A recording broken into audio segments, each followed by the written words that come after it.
এরপর হাত উঠাতে লাগলে কিছু একটার সাথে আটকে যায়। চোখ ফিরিয়ে তা দেখতে লাগলে মুগ্ধময় দৃশ্য পরিলক্ষিত হয়।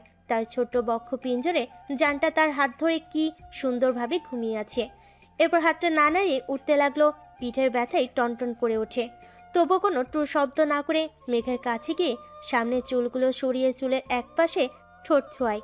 এরপর মাথায় হাত বুলিয়ে দেয় আস্তে আস্তে। এর মাঝেই মাথায় ছোঁয়া লাগলে মেঘার ঘুমটা হঠাৎ করেই ভেঙে যায়। এরপর মাথা উপর করে আদ্রিয়ানকে এতটা কাছে দেখলে হালকা চিৎকার করে উঠতে লাগলে হাতে টান পড়ে আদ্রিয়ানের উপর পড়ে যায়। আদ্রিয়ানও মেঘাকে নিয়ে বেডের সাইডে পড়ে পিঠে আবার সূক্ষ্ম ব্যথাটা তাজা হয়ে ওঠে। আচ্ছা, তুমি এত চিৎকার করো কেন?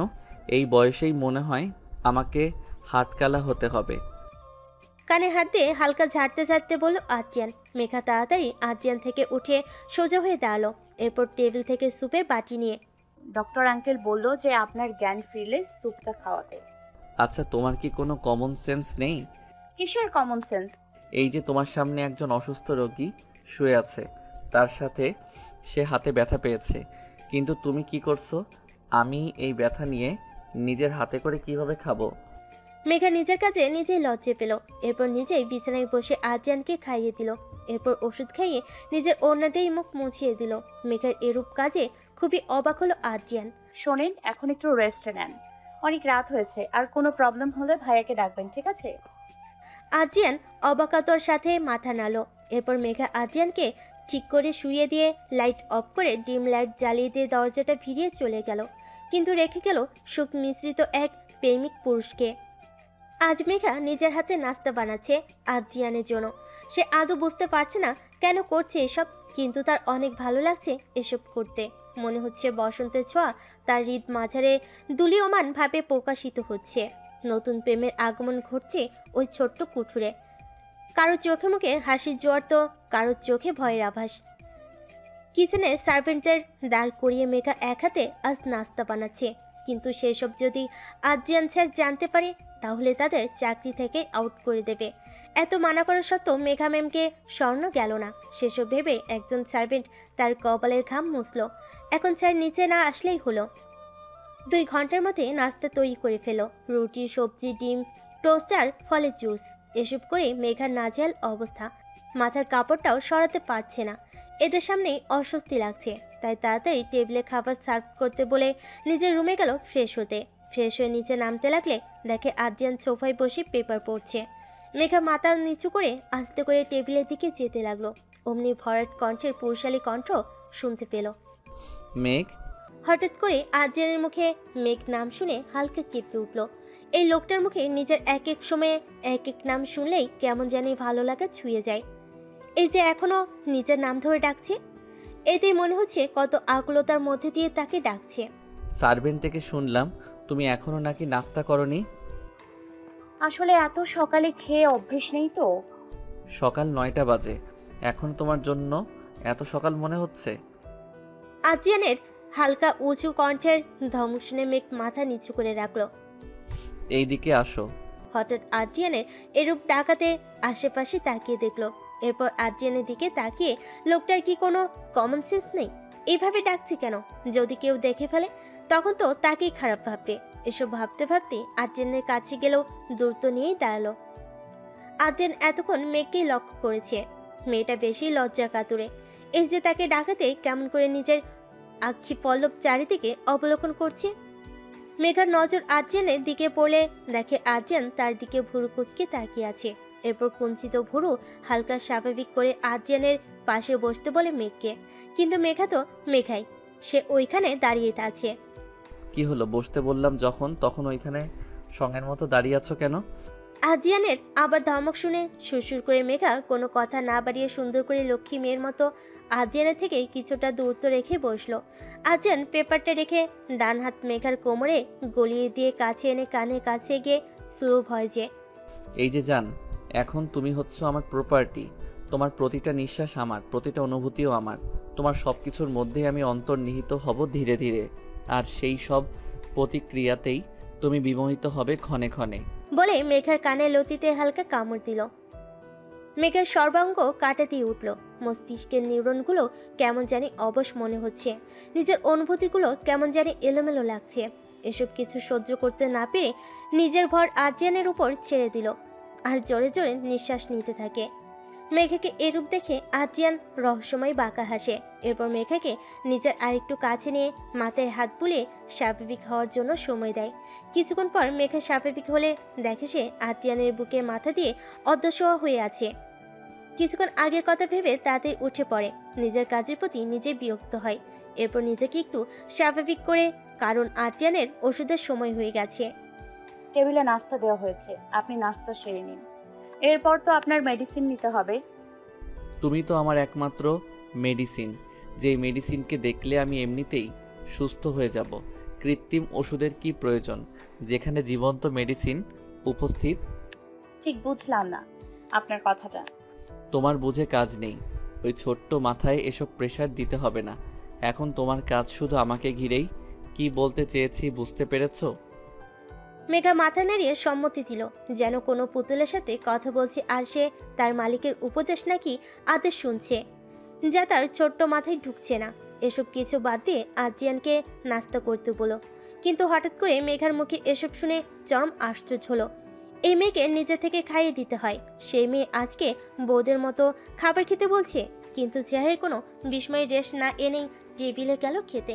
কিন্তু টেবিলে বসেই দেখলো রুটি, সবজি, ডিম, টোস্ট। হয়তো মেঘার জন্য এগুলো, তাই সার্ভেন্টকে নিজের খাবার আনার জন্য বলল। স্যার, আজ এগুলোই করা হয়েছে। মানে? আসলে স্যার, আজ নাস্তা আমরা কেউ তৈরি করিনি। যা বলবে ক্লিয়ারলি বলো। আমি বলছি।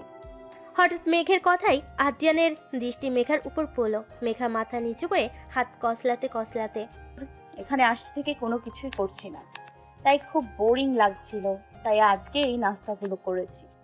আপনি তো সারাক্ষণ ওইসব কুখা না মানে আধ সিদ্ধ খাবার খান, আর ওইগুলো আমি ঠিক করে বানাতে পারি না, তাই এইগুলোই করেছি। মেঘার কথাগুলো শুনে খুব খুশি হলো আদ্রিয়ান। তার যার নিজের হাতে কিছু করেছে, আর সেগুলো তার জন্যই। নিজের খুশিকে দমিয়ে রেখে মেঘাকে নিজের পাশের চেয়ারে বসালো। এরপর সার্ভেন্টদের খাবার সার্ভ করতে বলল। সার্ভেন্টরাও ভয়ে ভয়ে খাবার দিল। কিন্তু যখন দেখলো আদ্রিয়ান কিছু বলছে না, তখন তারাও ভয়মুক্ত হলো। কারণ তাদের স্যার যে রাগী, চুন থেকে নুন খসলেই খবর করে ছাড়ে। খাবার দেওয়া হয়ে গেলে আদ্রিয়ান না খেয়ে মেঘার দিকে মাসুম চেহারা বানিয়ে তাকিয়ে থাকলো। মেঘা এতক্ষণ আদ্রিয়ানের কার্যকলাপ দেখছিল, কিন্তু যখন তার খাবারগুলো সার্ভ করতে বলল, তখন সে খুবই খুশি হলো, যা তার চেহারায় দৃশ্যমান হলো। আদ্রিয়ানের নজরটা এড়ায়নি, কিন্তু আদ্রিয়ান না খেয়ে তার দিকে তাকিয়ে থাকলে সেও অস্বস্তি, কারণ খেতেও পারছে না ঠিক মতো। তার সাহস চুকিয়ে আদ্রিয়ানের দিকে তাকালো। এভাবে দেখছেন যে, খাবার কি পছন্দ হয়নি? তোমার হাতের নুনও আমার জন্য বিশেষ। এসব তো এলাহি ভোজন। আদ্রিয়ানের এসব কথায় মেঘার গাল লজ্জায় লাল হয়ে গেল। সার্ভেন্টদের সামনে এসব কি সব বলছে এই লোক? লাজ লজ্জা নেই, অসভ্য।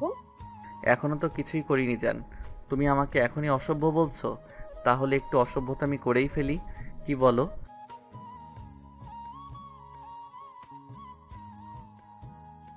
এই যে ভাবনা কুমারী, আপনার ভাবা শেষ হলে এখন একটু এই অসভ্য লোকের উপর একটু দয়া করুন। এমনিতেই পিঠে ব্যথা, হাতও নাড়াতে পারছি না। আপনি যদি এই বান্দার উপর একটু দয়া করতেন, তাহলে আপনার প্রতি চিরকৃতজ্ঞ থাকিতাম। মেঘা আদ্রিয়ানের কথা শুনে ঠিক করে হেসে দিল। হঠাৎ করে মেঘার মুখে হাসি দেখে সেও মুখে হাসি আনলো। এরপর মেঘা আদ্রিয়ানের খাবার নিয়ে তাকে খাইয়ে দিতে লাগলো।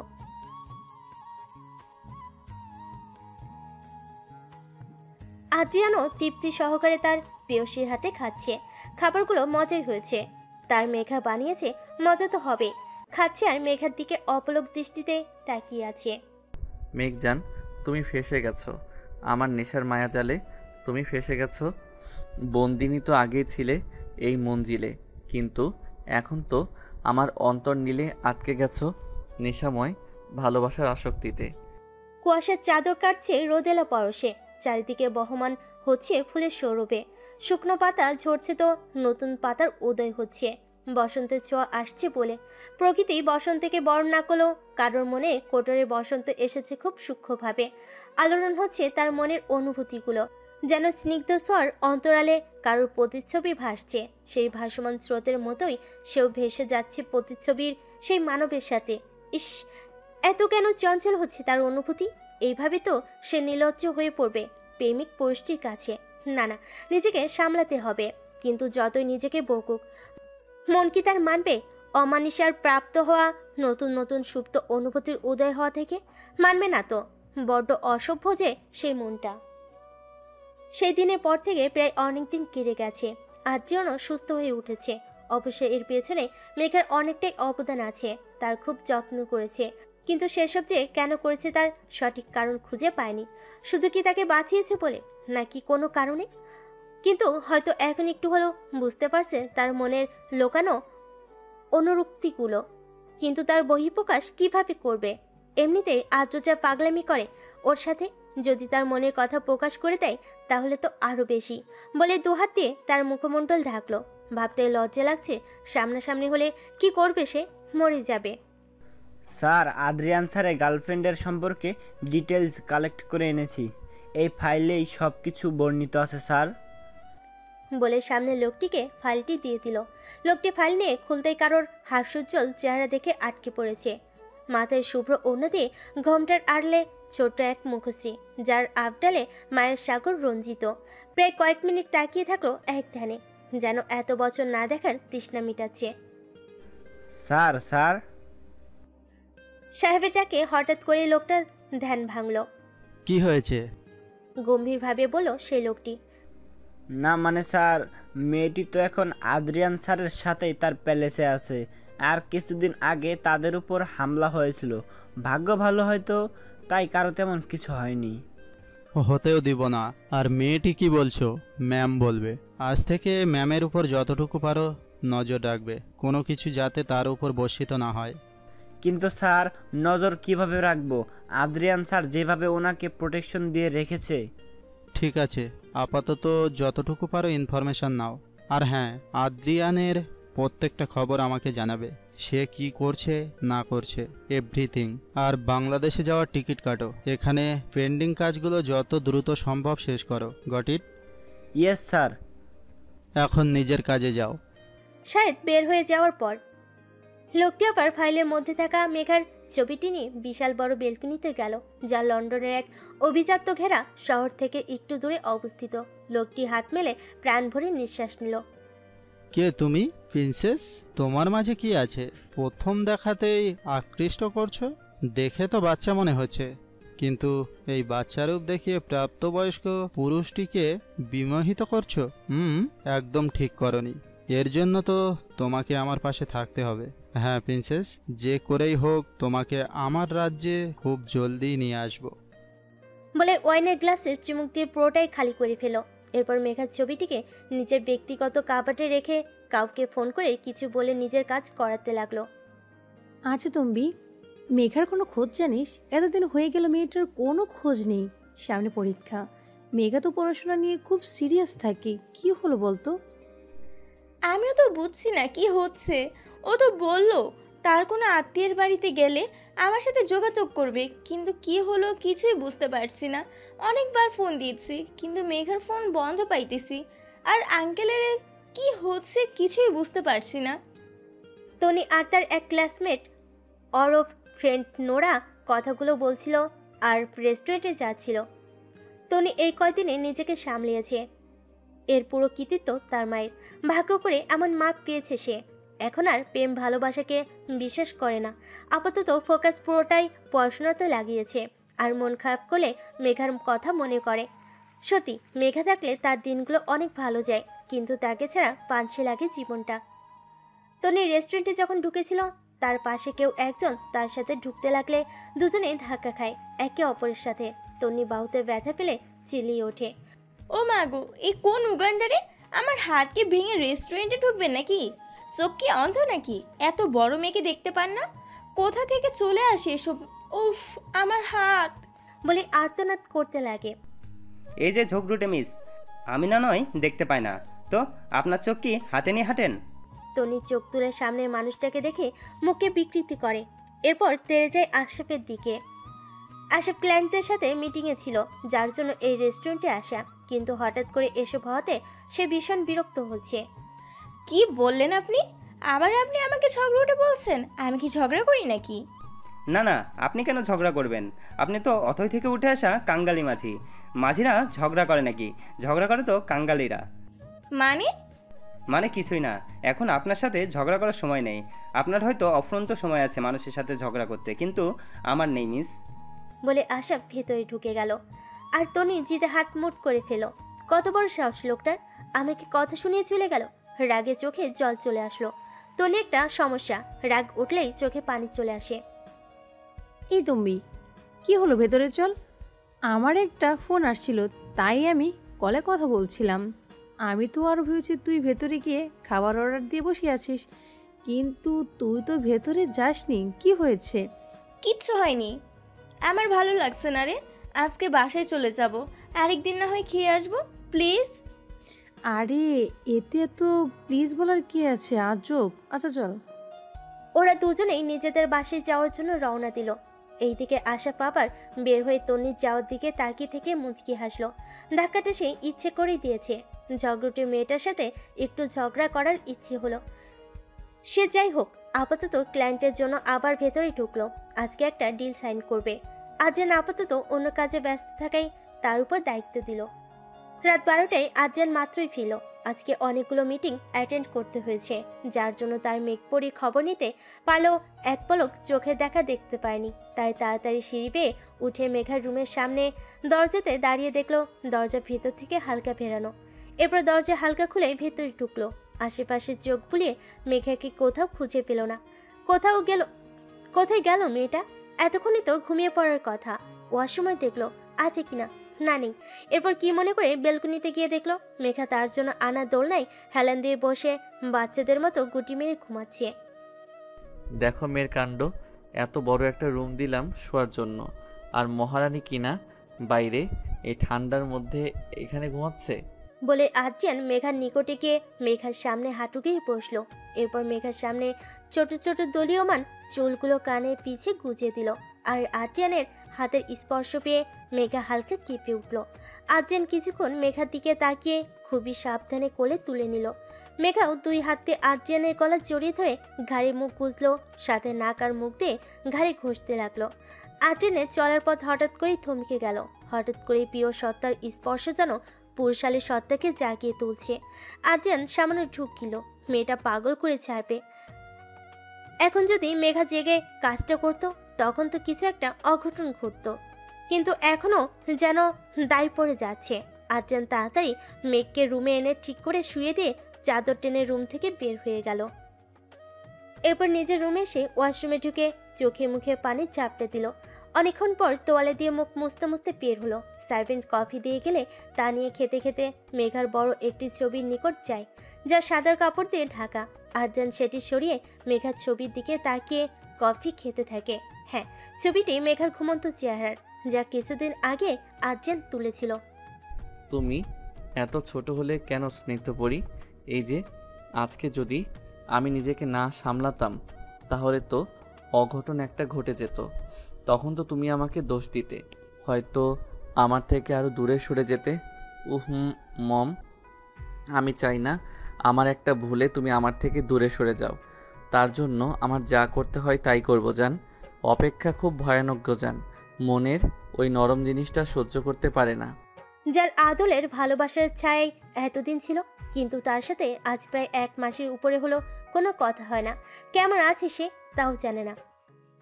উনি কি আমার খোঁজ নেয় না?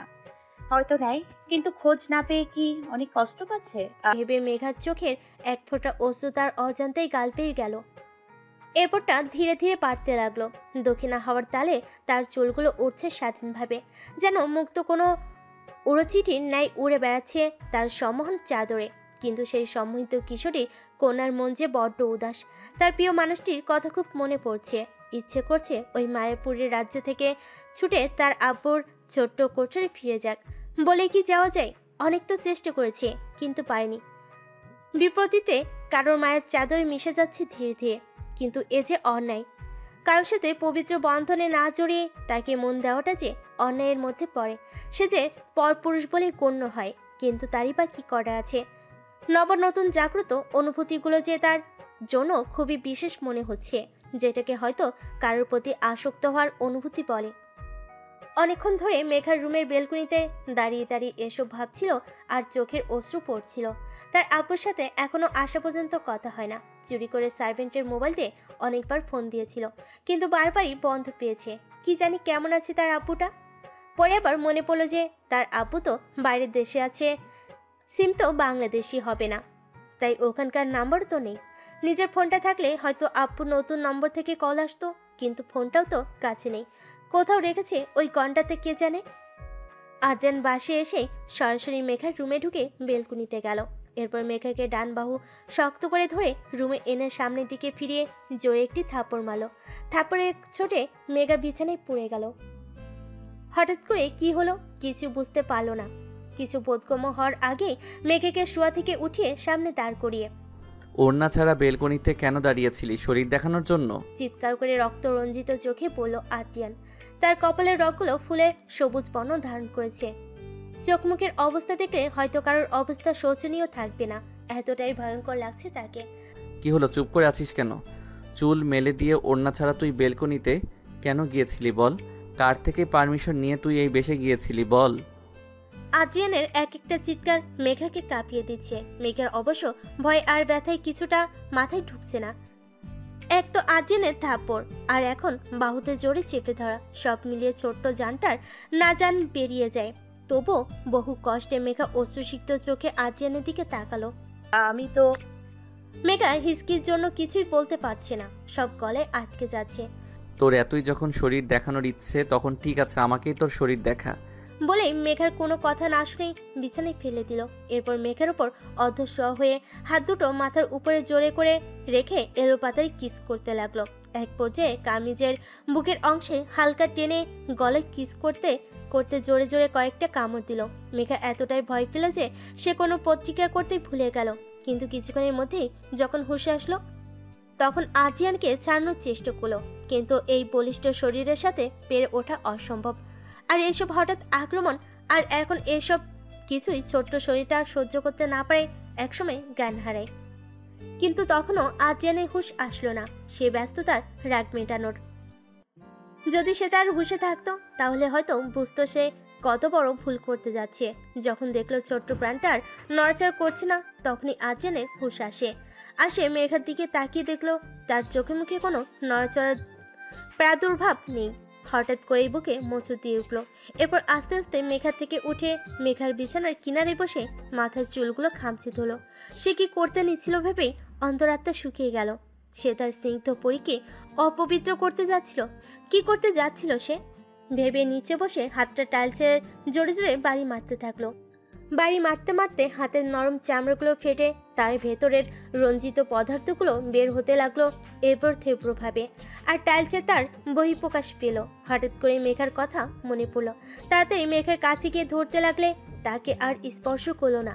এই হাত যে তার পরীকে কষ্ট দিয়েছে, না, এই হাত দিয়ে সে তার পরীকে আর স্পর্শ করবে না। এই হাত অপবিত্র, এই শরীরটাও অপবিত্র বলে রুম থেকে বের হয়ে গেল। আর রেখে গেল ওই ছোট্ট জানটাকে, যার উপর কিছুক্ষণ আগের কোনো প্রভাব বিরাজমান নেই, কিন্তু সেই ক্ষতির আভাসগুলো তার শরীরের অল্প বিস্তার জায়গায় প্রভাবিত হয়েছে। যে ছিল কিছুক্ষণ আগে সম্মিলিতভাবে, সে আছে এখন এলোমেলো রূপে। হাই, কি নিদারুণ পরিস্থিতি! এক অন্ধকার গোডানে কারোর আত্মচিৎকার ভাসছে ক্ষণে ক্ষণে। মনে হচ্ছে তার কোনো অঙ্গ হয়তো ধীরে ধীরে আলাদা হচ্ছে, আর সামনে লোকটির কোনো যায় আসছে না। কিন্তু তবুও হয়তো লোকটির এই লোকটার অঙ্গ একটু একটু কেটে শান্তি হচ্ছে না। তাই তার গার্ডকে একটি বোতল দেওয়ার জন্য ইশারা করলো, আর সেই গার্ডটিও বোতলটি দিল।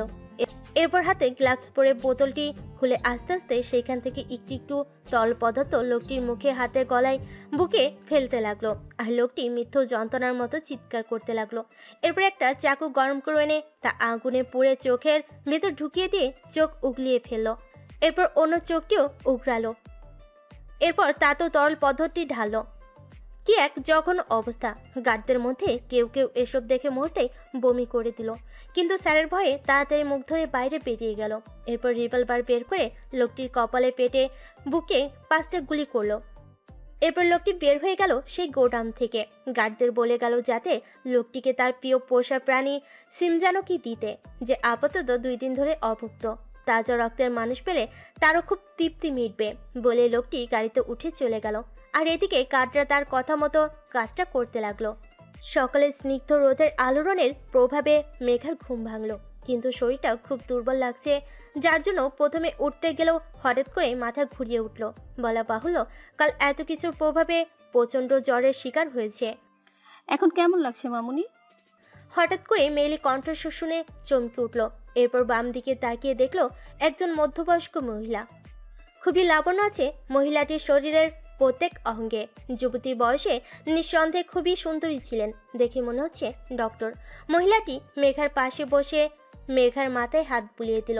এরপর ডক্টরই কিছু চেক আপ করে। জ্বর নেই এখন শরীরে, আপাতত কয়েকদিন রেস্ট নাও, ঠিক হয়ে যাবে।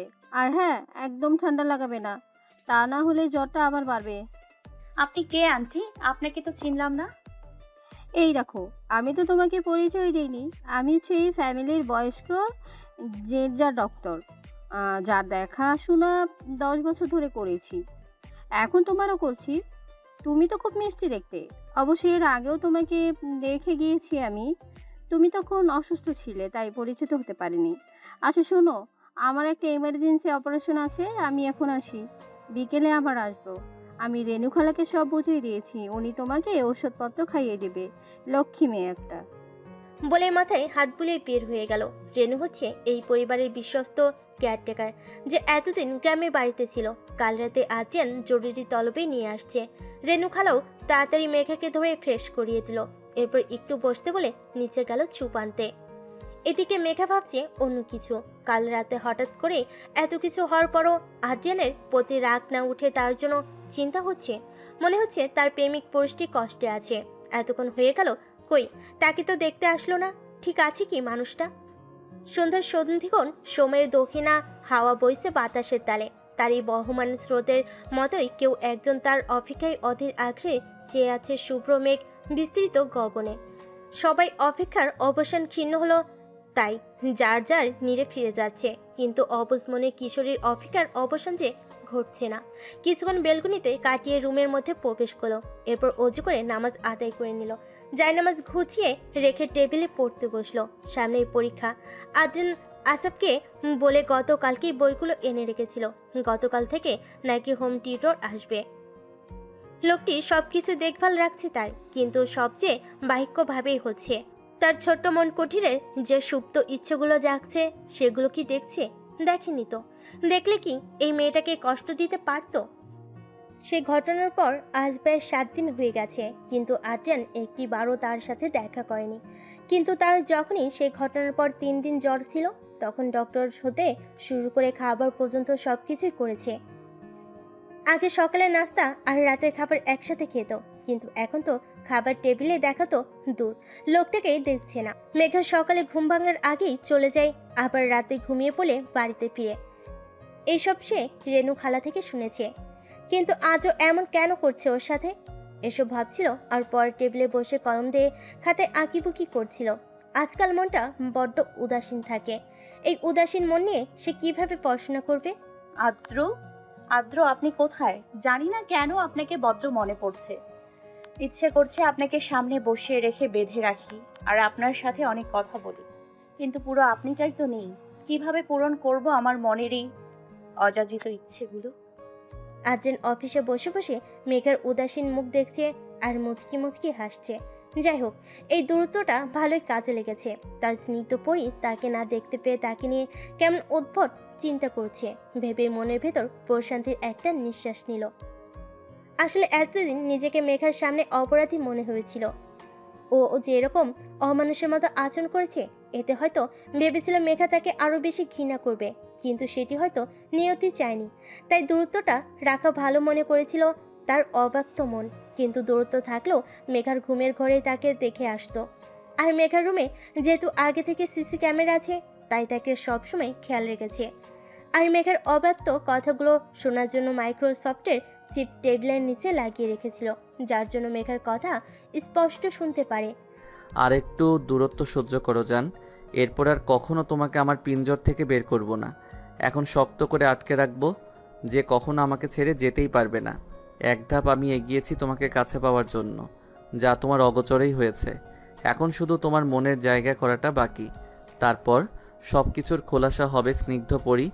বলে আর্যেন মোবাইলে মেঘাকে দেখতে লাগলো।